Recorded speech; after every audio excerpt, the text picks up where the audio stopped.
اور اے نبی، ان کو آدم کے دو بیٹوں حابیل اور قابیل کے حالات جو بالکل سچے ہیں پڑھ کر سنا دو کہ جب ان دونوں نے بارگاہ الہی میں ایک ایک نیاز پیش کی تو ایک کی نیاز تو قبول ہو گئی اور دوسرے کی قبول نہ ہوئی۔ تب قابیل حابیل سے کہنے لگا کہ میں تجھے قتل کر دوں گا۔ اس نے کہا کہ اللہ پرہیزگاروں ہی کی نیاز قبول فرمایا کرتا ہے، اگر تو مجھے قتل کرنے کے لیے مجھ پر ہاتھ چلائے گا تو میں تجھ کو قتل کرنے کے لیے تجھ پر ہاتھ نہیں چلاؤں گا۔ مجھے تو اللہ رب العالمین سے ڈر لگتا ہے، میں چاہتا ہوں کہ تو میرے گناہ کو بھی سمیٹ لے اور اپنے گناہ کو بھی، پھر تو اہل دوزخ میں سے ہو جائے، اور ظالموں کی یہی سزا ہے۔ آخر اس کے یعنی قابیل کے نفس نے اس کو اپنے بھائی کے قتل ہی کی ترغیب دی تو اس نے اسے قتل کر دیا، پھر خسارہ پانے والوں میں ہو گیا۔ اب اللہ نے ایک کوا بھیجا جو زمین کریدنے لگا تاکہ اسے دکھائے کہ اپنے بھائی کی لاش کو کیسے چھپائے۔ کہنے لگا، ہائے کمبختی، مجھ سے اتنا بھی نہ ہو سکا کہ اس کوے جیسا ہی ہوتا کہ اپنے بھائی کی لاش چھپا دیتا۔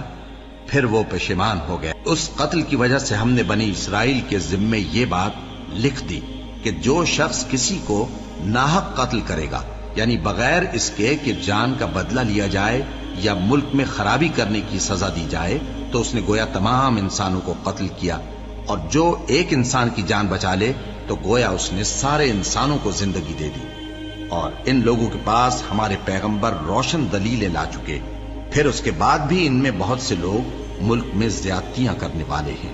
جو لوگ اللہ اور اس کے رسول سے لڑائی کریں اور ملک میں فساد کرنے کو دوڑتے پھریں، ان کی یہی سزا ہے کہ بری طرح قتل کر دیے جائیں یا سولی چڑھا دیے جائیں، یا ان کے ایک ایک طرف کے ہاتھ اور ایک ایک طرف کے پاؤں کاٹ دیے جائیں، یا ملک سے غائب کر دیے جائیں۔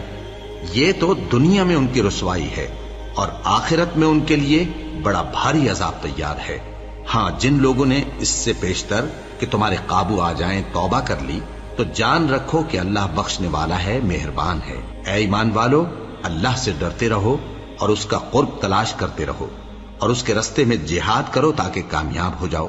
جو لوگ کافر ہیں، اگر ان کے پاس روئے زمین کا سب مال و متاع ہو اور اس کے ساتھ اسی قدر اور بھی ہو تاکہ قیامت کے روز عذاب سے بچنے کا بدلہ دیں، تو ان سے قبول نہیں کیا جائے گا، اور ان کو درد دینے والا عذاب ہوگا۔ وہ چاہیں گے کہ آگ سے نکل جائیں مگر اس سے نہیں نکل سکیں گے، اور ان کے لیے ہمیشہ کا عذاب ہے۔ اور چوری کرنے والا مرد اور چوری کرنے والی عورت، ان کا ایک ایک ہاتھ کاٹ دو۔ یہ ان کے کرتوتوں کی سزا اور اللہ کی طرف سے عبرت کے طور پر ہے، اور اللہ زبردست ہے، صاحب حکمت ہے۔ پھر جو شخص گناہ کے بعد توبہ کر لے اور نیکوکار ہو جائے تو اللہ اس کو معاف کر دے گا۔ کچھ شک نہیں کہ اللہ بڑا بخشنے والا ہے، بڑا مہربان ہے۔ کیا تم کو معلوم نہیں کہ آسمانوں اور زمین میں اللہ ہی کی سلطنت ہے، جس کو چاہے عذاب کرے اور جسے چاہے بخش دے، اور اللہ ہر چیز پر پوری طرح قادر ہے۔